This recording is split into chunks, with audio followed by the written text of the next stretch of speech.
बिस्मिल्लाहिर्रहमानिर्रहीम। जिस स्टूडेंट को अर्जेंट डिग्री अटेस्ट करवानी हो HEC से, उनके लिए HEC ने न्यू सर्विस शुरू की है।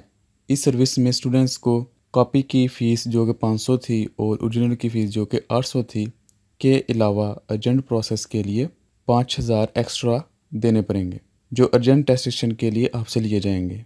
इससे पहले जो स्टूडेंट्स अर्जेंट करवाना चाहते थे वो HEC ऑफिस जाते थे, नॉर्मल फ़ी पे करते थे।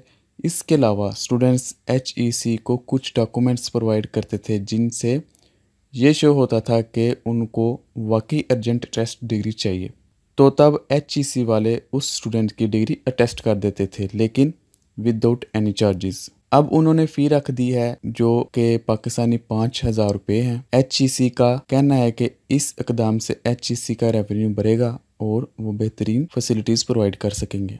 ये उन लोगों के लिए अच्छी खबर है जो अर्जेंट टेस्ट करवाना चाहते हैं, लेकिन अब फ़ीस लगेगी, और जिन्होंने नॉर्मल करवानी है उनको कोई फ़िक्र नहीं, बेशक फ़ी हो या ना हो, उन्होंने अपना प्रोसेस नॉर्मल तरीके से कंटिन्यू रखना है। Thank you for watching. अल्लाह हाफिज़।